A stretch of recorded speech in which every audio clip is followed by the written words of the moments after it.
ආයිබෝවන් අදත් වීඩියෝ පටියකින් හම්බ වෙන්න හිතුවා. මොකද අද අපි කතා කරන්න බලාපොරොත්තු වෙන්නේ කේන්දරයක් බලලා ඇත්තටම ප්‍රයෝජනයක් තියෙනවද?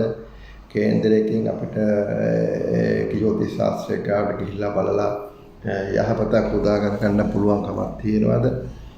මෙන්න මේ කාරණාවල් ටිකයි ජ්‍යොතිෂය සම්බන්ධ මොනවාද කරලා තියෙන පරීක්ෂණ සහ ඒක පිළිගන්න පුළුවන් මට්ටමේ යම්කිසි පරීක්ෂණ කරලා තියෙනවද? ඉතින් ඒක ජ්‍යොතිෂයේ අපි කේන්දරේ බලලා සල්ලි දීලා කේන්දරේ බලලා ඉවරලා ඊට පස්සේ ඒකෙන් අපිට යම්කිසි ප්‍රයෝජනයක් ගන්න පුළුවන් ක්‍රමයක් සහ ක්‍රමවිධි ඉතිරි වශයෙන්ම අපිට මේ තියෙන ඒ ගැටුකාරී தත්ත්වයන් පහ කරගන්න පුළුවන්ද? අනාගතයේ යම්කිසි විදියකට අනාගතයේ යහපතක් උදා කරගන්න පුළුවන් කමක් තියනවාද මේ කේන්දරයක් බැලීම තුළ කියන කාරණාව ඉතාම කෙටියෙන් සාකච්ඡා කරන්න තමයි අද බලාපොරොත්තු වෙන්නේ. ඉතින් මේ වීඩියෝ එක යම්කිසි ප්‍රමාණයකට ටිකක් දිග වෙයි. මොකද මේ කාරණා පහදලා දෙන්න ගියම පොඩි කාලයක් යනවා. ඉතින් ඇදී සිටින්න අපි කතා වෙනවා. ඇත්තටම ලෝකයේ ජ්‍යොතිෂය කියන්නේ මොකද්ද? ජ්‍යොතිෂය කොච්චර උපමන ජ්‍යොතිෂ වර්ග කියන්නේ ජ්‍යොතිෂය එක විදිහට තියෙනවා. ඒ වර්ග ඊට පස්සේ ඒක ලෝකේ පුරා ව්‍යාප්ත වෙලා තියෙන ස්වභාවය ඊට පස්සේ මේ ජ්‍යොතිෂ පරීක්ෂණ ඒ පරීක්ෂණ සඳහා ඒ පරීක්ෂණ කිරීම තුළ අපිට ජ්‍යොතිෂයෙන් ලබා ගන්න පුළුවන් දේවල් මෙන්න ඒවා තමයි අපි සාකච්ඡා කරන්න බලාපොරොත්තු වෙන්නේ. ඉතින් අමුගක් කට්ටිය සමහර කට්ටිය මේක පිළිගන්නවා. සමහර කට්ටිය මේක අපහසුයට උපහාසයට ලක් කරනවා. ඉතින් ඒ කොහොම වෙතත් මම අද බලාපොරොත්තු වෙන හැඳින්වීමක් සහ දැනුවත් කිරීමක් කරන්න තමයි බලාපොරොත්තු වෙන්නේ. මේ පිළිබඳව තවදුරටත් විමර්ශනය කරන්න සොයලා බලන්න කියලා මම ආරාධනා කරනවා මේ බලන සීලම් දෙනාට විවෘත මනසකින් මේක බලන්න එකපාරම අහක දාන්න එපා කියලා තමයි අපිට පොතපතේ කියන ඕනම දෙයක් යම්කිසි ප්‍රමාණයක් දුරට ඉගෙනගෙන තමයි ඒක බොරුවක්ද නැත්තක්ද කියලා උගක් කළාට අපි කියන්න ඕනේ. ඉතින් ජ්‍යොතිෂ ශාස්ත්‍රයත් මේ ලෝකේ ව්‍යාප්ත වෙලා තියෙන විදිය බලපුවහම මේක අවුරුදු 5000 ගානකටත් එහා යනවා කියලා තමයි පොතපතේ සඳහන් වෙන්නේ. ඉතින් සඳහන් වෙන 5000 ගාන මේකේ මොනවාම හරි තියෙන නිසා තමයි තාමත් මේක පැවතකට එන්නේ කියන එකේ මූලික යමක් තියෙනවා කියන එක කියන්න ඕනේ. ඉතින් ලෝකයේ රටවල් මම කියන හැම රටකම වගේ මේ ජ්‍යොතිෂය තියෙනවා. විශේෂයෙන්ම කවුරු සමහර කට්ටිය හිතන් ඉන්නවා පිස්සුද මේ ලංකාවේ ඉන්දියාවේ විතර ඒවා තියෙන්නේ.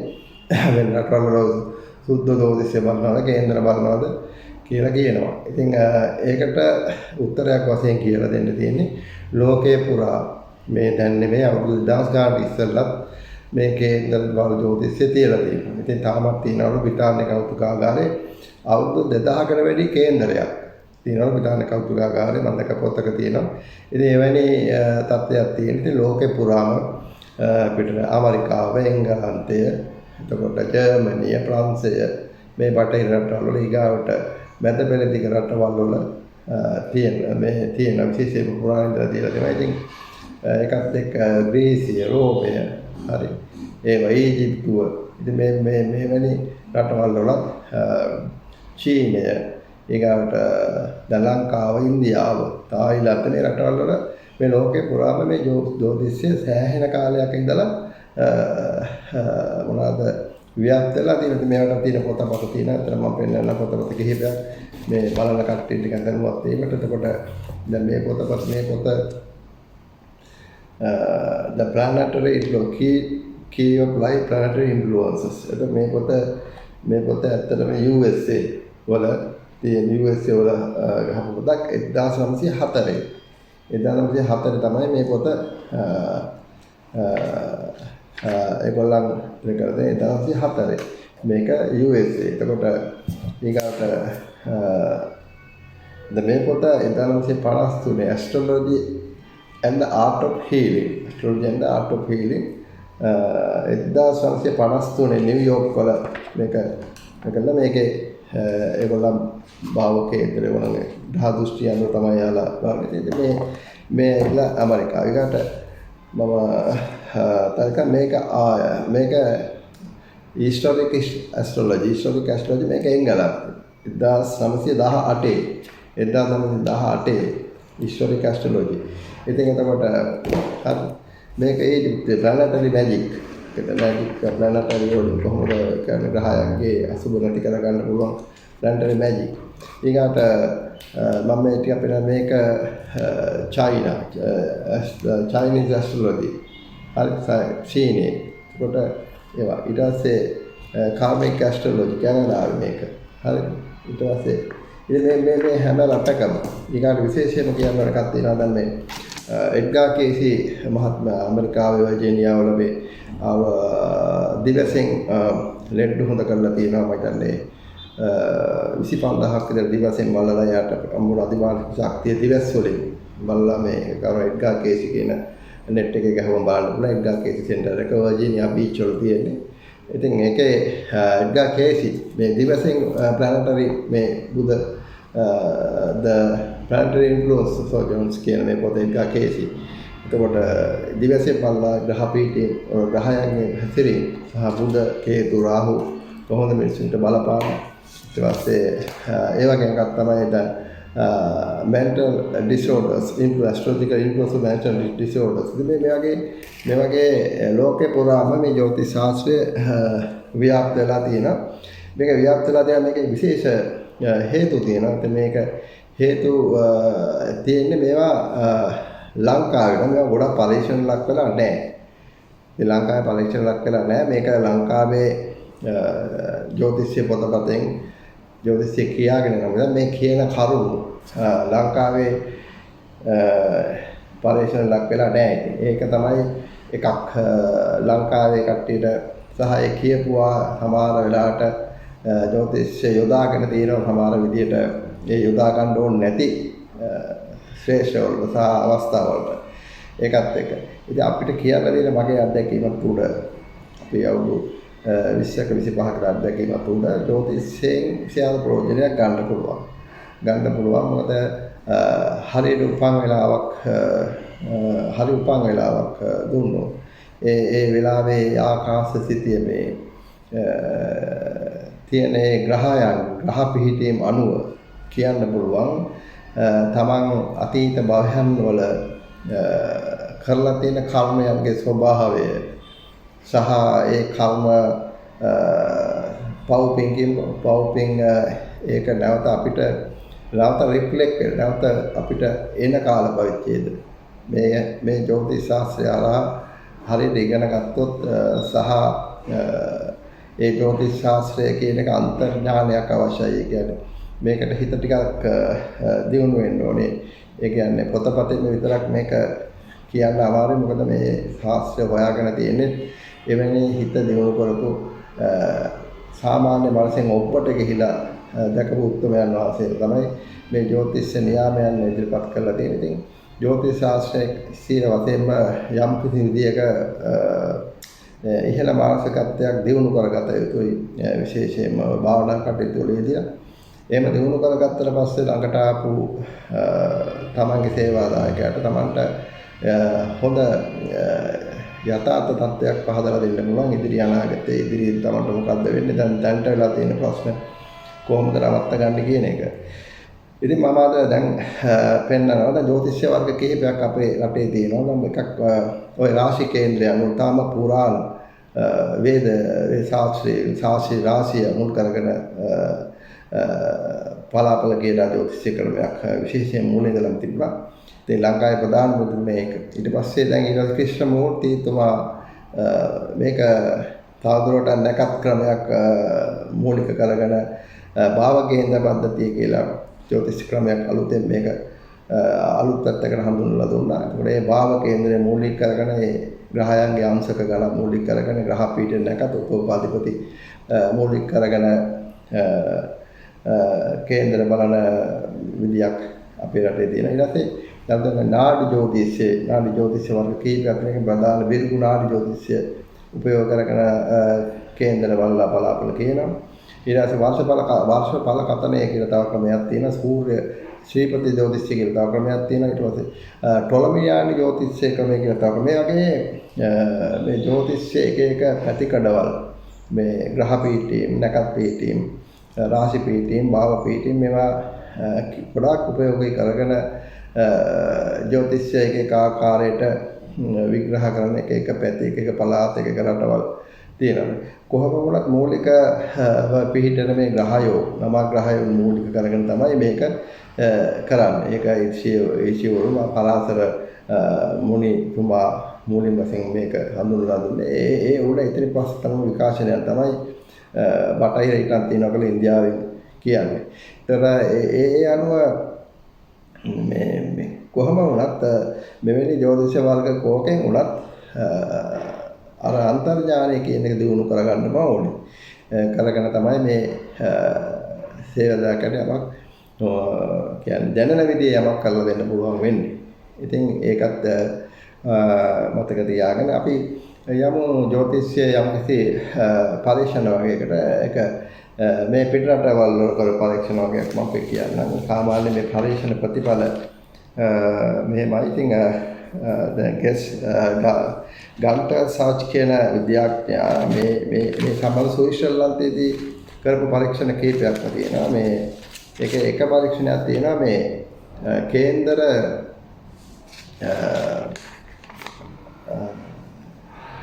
7,17,526ක් කියන්නේ උපභෝගී කරගෙන 7,17,526ක් උපන් රාශිය මුල් කරගෙන විවාහය සම්බන්ධයෙන් විවාහ කොයි රාශිය අතරද ගැලපෙන්නේ, කොයි රාශිය අතරද නොගැලපෙන්නේ, විවාහ සිදු වෙලා වැඩිම සිදු වෙලා තියෙන කොයි රාශිය අතරද, විශේෂයෙන්ම වැඩිම සිදු වෙලා තියෙන මාස මොනවාද, ඒ මාස වලට අනුව ඒ ස්ත්‍රී පුරුෂයන්ගේ කොයි රාශියද කියන්නේ අපි උදාහරණයකට වැඩිම සිදු වෙලා තියෙන දැන් මකර රාශිය අතර විවාහයෙන් වැඩිම සිදු වෙලා තියෙනවා. උදාහරණයකට මම කියන්නේ ඒ වගේ කොයි රාශිය අතර මේක වැඩිම කොයි කාලවලද මේ වැඩිම සිදු වෙලා තියෙන්නේ කියලා ඒ වගේ ප්‍රමාණයක් අරන් පරීක්ෂණ කරලා තියෙනවා. ඊගාවට තවත් ඒක මම කරලා තියෙනවා පොතේ නම කියන මේ පොතකුත් තියෙනවා 1,09,30ක් මේ උපන් වෙලාවල් වල රාශි තරම් කරලා තියෙනවා. ඒ කොයි රාශිය අතරද විවාහ ඩිවෝස් වෙලා තියෙන්නේ. නික්කසාල වීම වැඩි වෙලා තියෙන්නේ කියන එක. එතකොට ඒ වගේ ඒවා ඊට පස්සේ තවත් එකක් තියෙනවා මේ කරලා 6,57,492ක් අරගෙන තියෙනවා උපන් දිනේ මරණයට කියන්නේ උපන් වෙලාව මරණයට හේතු වෙනවද කොයි වෙලාවල් කාල පරිච්ඡේදවල උපන් වුණාම තමයි දැන් මේ මරණය සිද්ධ වෙන විශේෂයෙන් වෙලා තියෙන්නේ. ඉතින් ඕනේ ඒවා පරීක්ෂණ ලක් කරලා තියෙනවා. ඊගාවට තවත් කරලා තියෙනවා රාජ්‍ය බලය ලැබීමට කේන්දර 400 ගාණක් අරන් කරලා තියෙනවා. ඒකෙදී රාජ්‍ය බලය ලැබෙන්න ශනි ගුරු රවි අනිවාර්ය සම්බන්ධතාවයක් අවශ්‍යයි කියලා කේන්දර 400 ගාණක් බෝධ කරගෙන කරලා දෙනවා. ඊළඟට විදේශ රැකියාව ලබන්න කාට හරි විදේශ රැකියාව ලබා ගන්නවා නම් ශනි ග්‍රහය චන්ද්‍රයාට අයිති රාශියක පිහිටීම බොහෝ විට විදේශ රැකියාව ලබා ගැනීමට හේතු වේ. විදේශාගත ශනි ග්‍රහය මේකේ කේන්දර 600 ගාණක් අරන් කරලා තියෙන පරීක්ෂණයක්. මේක ස්විට්සර්ලන්තේ කරලා තියෙන එතුමාම කරලා තියෙන්නේ. ඊකට විවාහය පමා වෙන්න අදාළ පරීක්ෂණ වගේක් කරලා දෙන. ඒක වෙන රටක කරලා තියෙන්නේ. ඉතින් එවැනි පරීක්ෂණ ගොඩක් තියෙනවා කරපුවා මේ ඒ කියන්නේ මේ කේන්දරය අනුව ඊට පස්සේ විවාහ වෙන කාල පරිච්ඡේද විශේෂයෙන්ම පරීක්ෂණ කරලා තියෙනවා. විශේෂ විවාහ වෙන කාල පරිච්ඡේද බලපුවාම විශේෂයෙන්ම දැන් කේන්දර 483ක් අරන් කරලා තියෙනවා. ඒක කේම් කජන්ට් කියන පරීක්ෂණය බුද්ධලෙක් කරලා තියෙන්නේ. ඒකෙදී කේන්දර 400 වැඩිම විවාහ සිද්ධ වෙලා තියෙනවා කියලා ඒ පරීක්ෂණ ඔප්පු කරලා දෙන රාහු මහදසාව. ඒතර රාහු මහදසාව මේක ඇත්තට මේ ඔප්පු කරන ක්‍රමවේදයක් තියෙනවා. ක්‍රම දෙකක් ඇවිල්ලා probability කියන්නේ සම්භාවිතාව යොදාගෙන අපිට යම බලන්න පුළුවන් මේ කේන්දර විශාල ප්‍රමාණ නියදියක් අරගෙන සම්භාවිතා යොදාගෙන අපිට මේ ඒ කියන නීතියක් තියෙනවා නම් හරි ඒක ඉෂ්ට වෙනවා. සම්භාවිතා කියන්නේ අපිට කාසියක් උඩ දාපුවාම ඒකේ හෙඩ් ටේල්ස් ඒ කියන්නේ කාසිය දෙපැත්ත වැටීමේ සම්භාවිතාව හෙඩ් එක වැටෙනවා 50%යි ටේල් එක වැටෙනවා 50%යි. ඊට පස්සේ කාසි දෙකක් එකපාර උඩ දැම්මොත් එකපාර හෙඩ් එක වැටීමේ සම්භාවිතාව 25% වෙනවා. ටේල් එක වැටීමේ 25% කාසි දෙකක් එකපාර උඩ දැම්මොත් 100 පාරක් උඩ දැම්මොත් 25%ක් වෙනවා. 25ක් 24ක් 26ක් 23ක් 27ක් ඔතන තමයි උඩරිම වෙන්නේ. බලන්න. ඉතින් ඒක 132කට විතර ගියොත් 132කට විතර හෙඩ් එක වැටෙනවා කියමුකෝ. ඔන්න එතකොට යම් කිසි ප්‍රමාණයක එතනට වෙන බලපෑමක් තියෙනවා. කියන එක තමයි මේ සංඛ්‍යාන ගණන්ෙන් විස්තර කරන්නේ. මේ සම්භාවිතා ගණන් විස්තර කරන්නේ. එතකොට යමක් වැඩි වාර ගණනක් වෙනක සංඛ්‍යාතය අර සංඛ්‍යාන මේ probability එකෙන් උඩට ගියොත් නැත්නම් පල්ලෙහාට ගියොත් එතන යම් කිසි දෙයක් ක්‍රියාත්මක වෙනවා කියලා තමයි කියන්නේ. ඉතින් ඒකත් ඇත්ත කතාව. මේක ගණිතයනේ. ඉතින් ගණිතයේ මොකක් හරි ඒ සම්භාවිත අනුව ලැබෙන්න පුළුවන් වාර ගණනක් තියෙනවා. ඉතින් එහාට ඒක උඩ ගිහිල්ලා යනවා නම් හරි ඒක පල්ලෙහාට වෙන්නේ නැත්නම් එතන ඒක යම් කිසි බලපෑමක් තියෙනවා.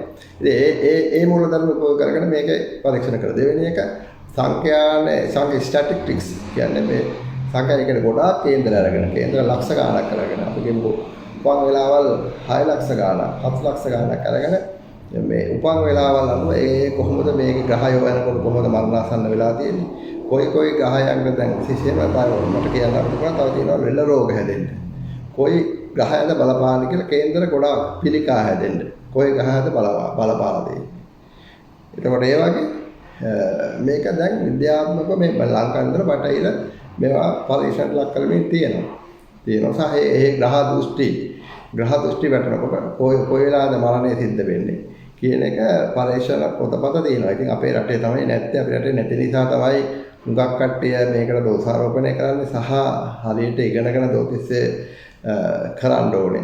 ඒ හරියට ඉගෙනගෙන ජ්‍යොතිෂය කරන මේක වටිනා විෂයක්. ඒ විෂයටත් බනිනවා ඊට පස්සේ විෂයත් ඊට පස්සේ ගණන් ගන්න නැතුව යනවා.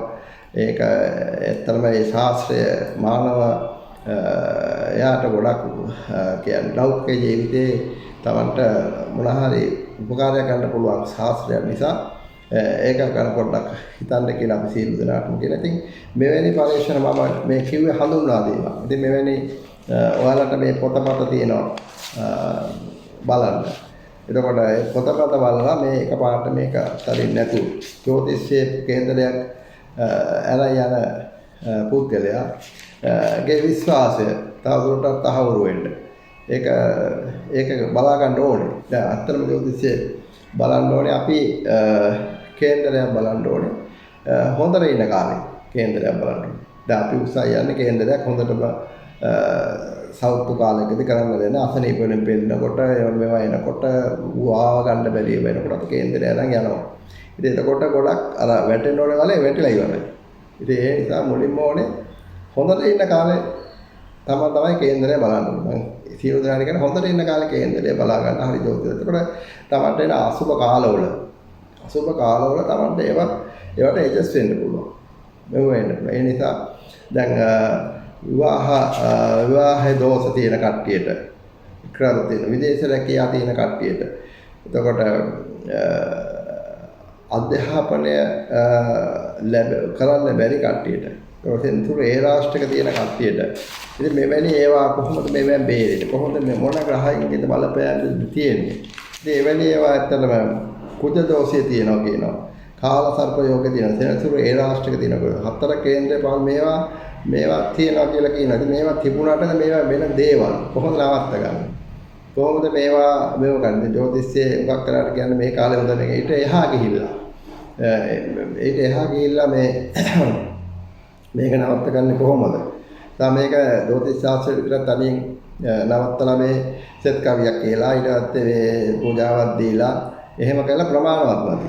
ඉතින් මේකට තමන්ගේ ඉන්න එක ගොඩක් තමන් සුද්ධ කිරීමේ බලපතර මෙව එක තමයි ඉන්න ඕනේ. හරිද? ඒ ඉන එක එහෙම ඉන එකේ ඉන්නේ නැත්නම් අප කොච්චර යන්තර දැම්මත් මේ කරත් තමන් ඉන කියන අභ්‍යන්තර ශක්තිය වර්ධනය කර ගැනීම. හරිද? මේ පොතවල තියෙන ජෝතිෂකෝම inner life.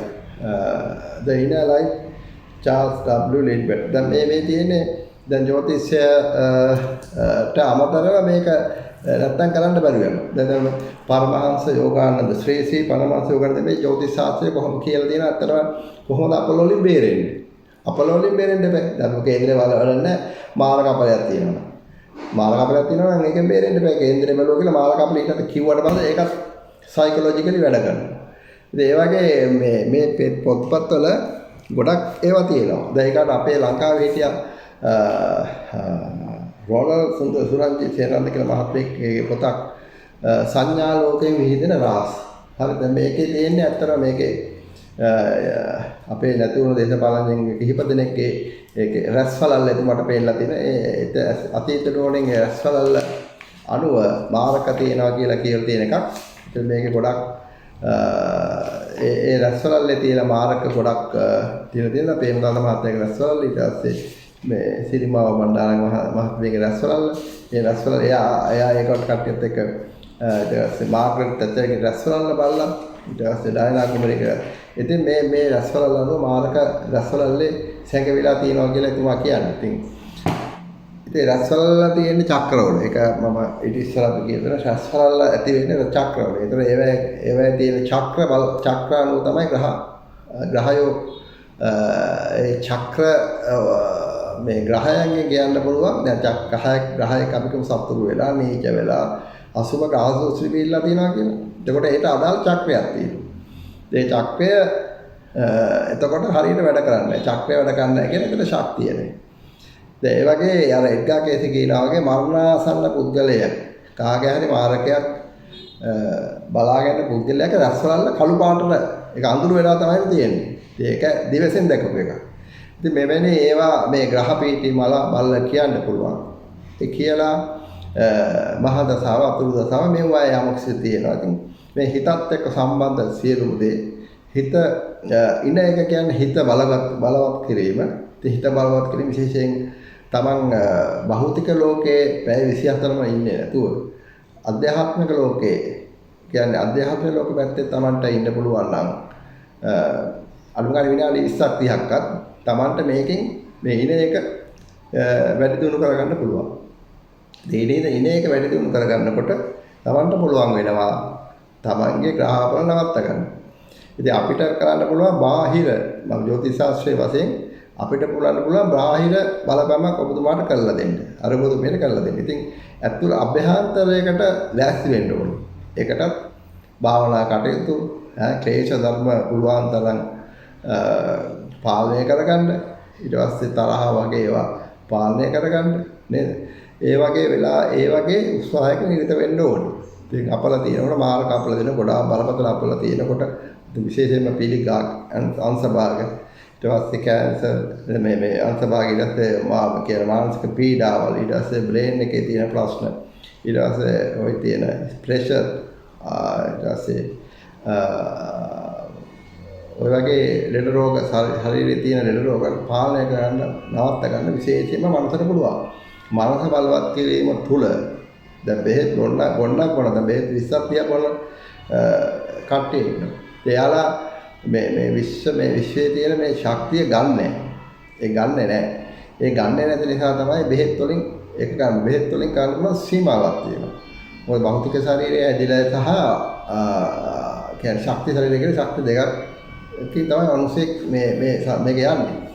ඒතර භෞතික ශරීරයට දුන්නට ශක්ති ශරීරයේ දියුණු වෙන නොකරනකොට ඒ බෙහෙත් වලින් ගොඩාක් කරලා බෙහෙත් වලින්ම යපිලා ඉන්න මෙතන Tamanට රෝග සුව කරගන්න අමාරුයි. ඉතින් අධ්‍යාත්මික පැත්ත තියෙනවා ලෙඩ රෝග හොඳ කරගන්න පුළුවන්. ඇත්තේ අධ්‍යාත්මික පැත්තෙන් සෑහෙන ප්‍රමාණයක් ඔය බරපතල ලෙඩ හොඳ කරගන්න පුළුවන්. ඔය කිසිම වෙනේව නැතුව Tamanට පුළුවන් නම් ඒකට කැප වෙන්න. ඉතින් අද වීඩියෝ එක ටිකක් දික් වුණා. මම හිතනවා නමුත් ඔයගොල්ලන්ට දැනුමක් ලැබිලා ඇති කියලා. ඉතින් මේක අපේ @ සිත කියලා YouTube එකක් තියෙනවා. ඒකටත් අපි දානවා. ඒ වගේම මගේ Facebook page එක අධ්‍යාත්මික උපදේශන කේන්ද්‍රය කියන Facebook page එකට විතර ඒක තව තියෙනවා එක විස්තර තියෙනවා අපි දැනුවත් කිරීම තියෙනවා. ඉතින් කේන්ද්‍රයක් බලන්න අවශ්‍යයි නම් මගේ WhatsApp එක තියෙනවා. මේ WhatsApp එකට තමන්ගේ උපන් දිනේ උපන් වේලාව උපන් තැන නම සහ ඇඩ්‍රස් එක ටයිප් කරලා දාන්න. දාලා ඉවරවලා අපි දිනයක් දෙනවා කොහේවිල්ල බලා ගන්න පුළුවන්. කොළඹ 91න් 4 ඒ දූවත්ත කොටි ගාවත්තට දිනයක් වෙන් කර ගන්න පුළුවන්. ඒ වෙන වෙලාවක ඇවිල්ලා ටිකක් වෙලාවක් යනවා පොඩි සාකච්ඡාවක් කරලා තමයි කේන්දරය බලන්නේ. ඉතින් එහෙම කරන්නත් පුළුවන්. නැත්නම් අපිට ඔන්ලයින් ඒකට ඉල්ලන්න පුළුවන්. වෙලාවක් කියලා ගන්න පුළුවන්. ඉතින් එහෙම කරන්න කියලා කියමින් අපේ මේ වැඩසටහනට මම ඔබගේ කැමැත්තක් තියෙනවා නම් ඒක දන්නවම කියලා ඉල්ලා සිටිනවා. එහෙමනම් අදට නම් තියෙනවා තව වීඩියෝ එකක් අරන් එනකම් එහෙනම් තෙරුවන් සරණයි.